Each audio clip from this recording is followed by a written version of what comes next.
सभी हिंदी विषय के एवं साहित्य के विद्यार्थियों को मेरा नमस्कार। विद्यार्थियों, आज हम आधुनिक काल के छायावादी काव्य परंपरा के प्रमुख कवि जयशंकर प्रसाद जी के बारे में और उनके काव्य के बारे में पढ़ेंगे। सबसे पहले उनके जीवन परिचय के बारे में जानकारी लेंगे, जीवन के बारे में विश्लेषण एवं विवेचन करेंगे।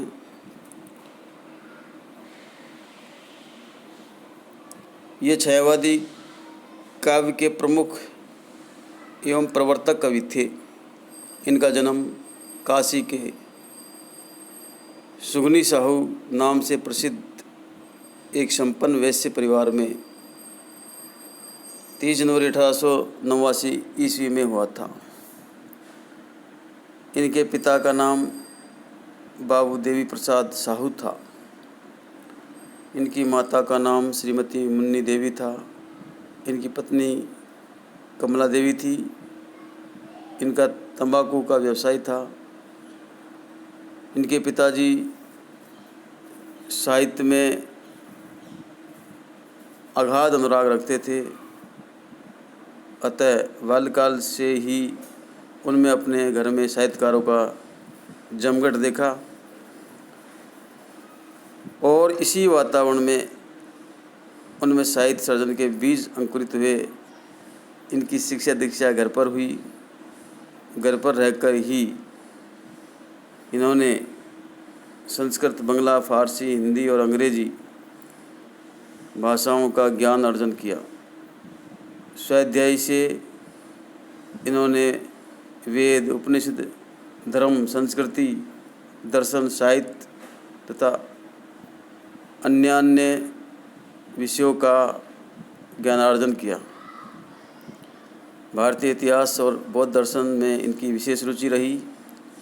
शैशव से ही इनका कविता के प्रति गहरा अनुराग था। पिता की मृत्यु के बाद बड़े भाई की भी असमय मृत्यु हो जाने पर इन्हें पारिवारिक दायित्वों से जूझना पड़ा। अपनी 2 पत्नियों की मृत्यु से भी ये मर्माहत हुए। परिवारीजनों की बीमारियों, असमय हुई मृत्युओं ने उनके बड़े भाई को कर्ज लेने के लिए विवश होना पड़ा। बिखरते हुए व्यापार को संभालने तथा बढ़ती हुई ब्याज से बढ़ती हुई कर्ज की धनराशि से प्रसाद जी की चिंता बढ़ने लगी। इससे उनकी चिंतन की धार भी प्रखर हुई। संघर्षों को सब कुछ सहते हुए प्रसाद जी एक साधक के समान साहित्य सृजन में निरंतर रत रहे। इनकी स्कूली शिक्षा तो 8वीं कक्षा तक ही हुई थी। ये छायावाद के आधार स्तंभ और सलाहकार पुरुष माने जाते हैं। जयशंकर प्रसाद कवि, नाटककार, कहानीकार, उपन्यासकार, निबंधकार एवं आलोचक थे। वे मूलतः कवि है। वे भावुक और कल्पनाशील कवि थे। निरंतर दुखों से ग्रस्त और संघर्षरत प्रसाद जी क्षय रोग की चपेट में आ गए। अंततः 15 नवंबर 1937 ईस्वी को काशी में इनका निधन हो गया। अब इनके रचनाओं के बारे में चर्चा करते हैं। सबसे पहले काव्य कृतियाँ।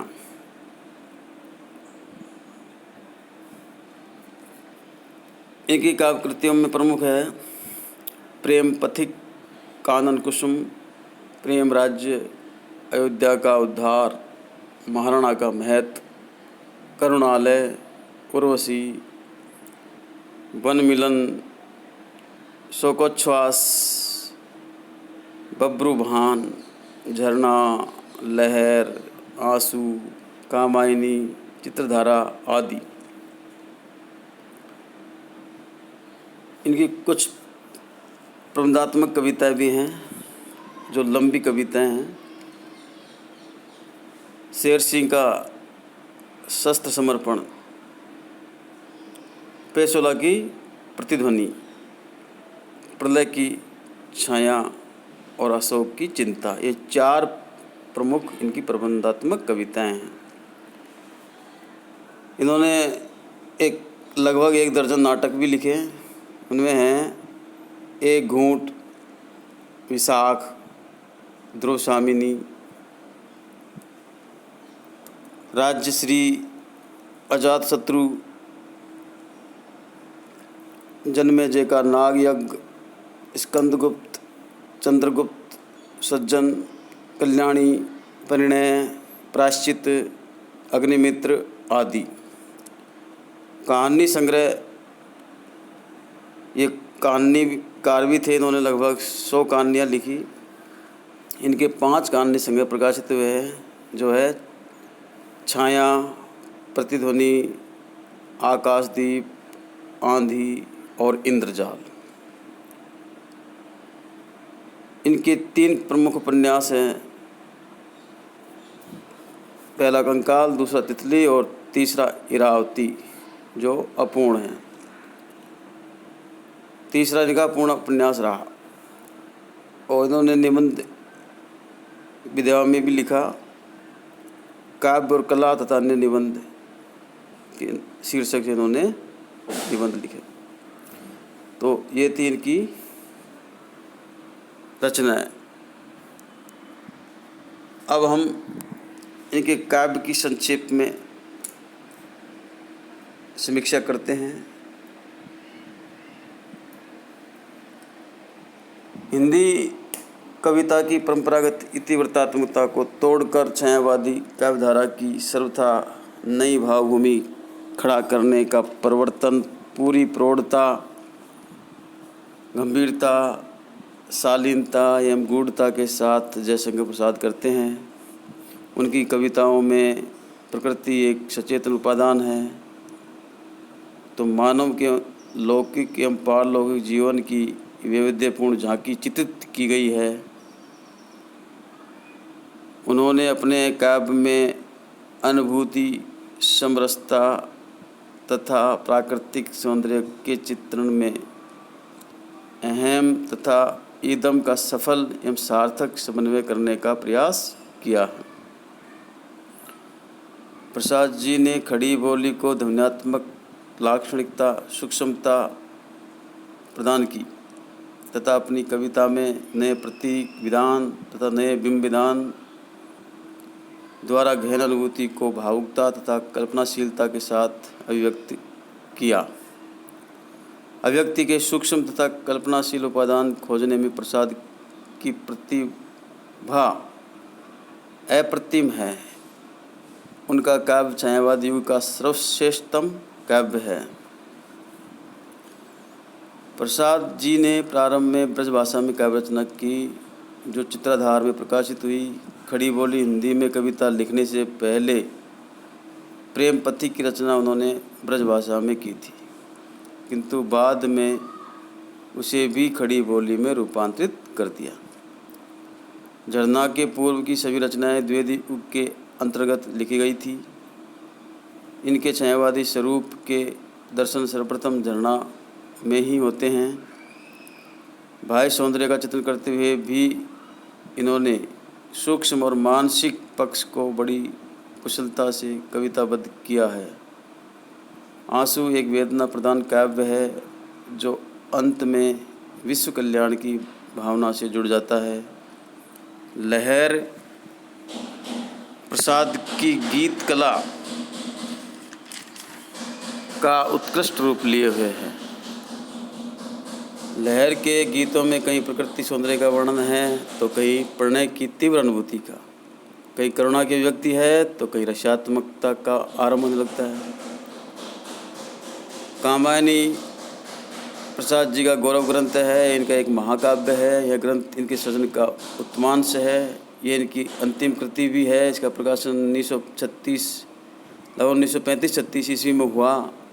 ये प्रसाद की कालजयी कृति है। इसमें प्राचीन आख्यान का सहारा लेकर मानव सभ्यता के विकास का वर्णन मनोवैज्ञानिक भूमिका पर किया गया है।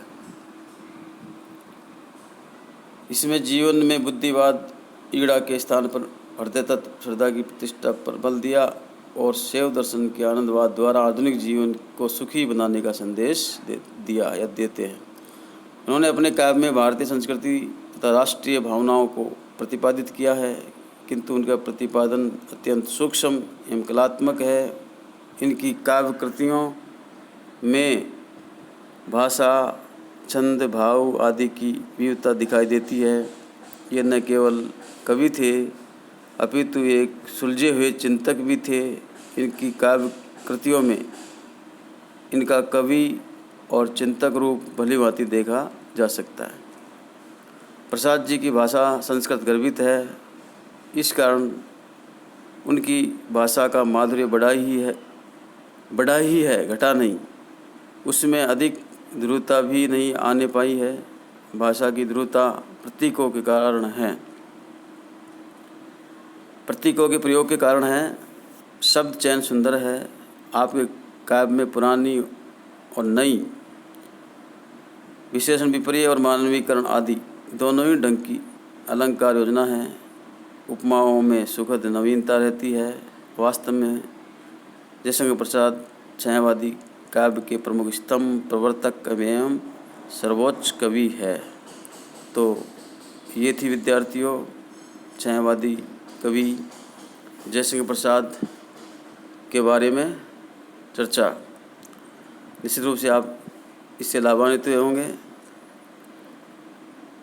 धन्यवाद। मैं प्रोफेसर हनुमान प्रसाद मीना, सहायक आचार्य, राजकीय महाविद्यालय बयाना।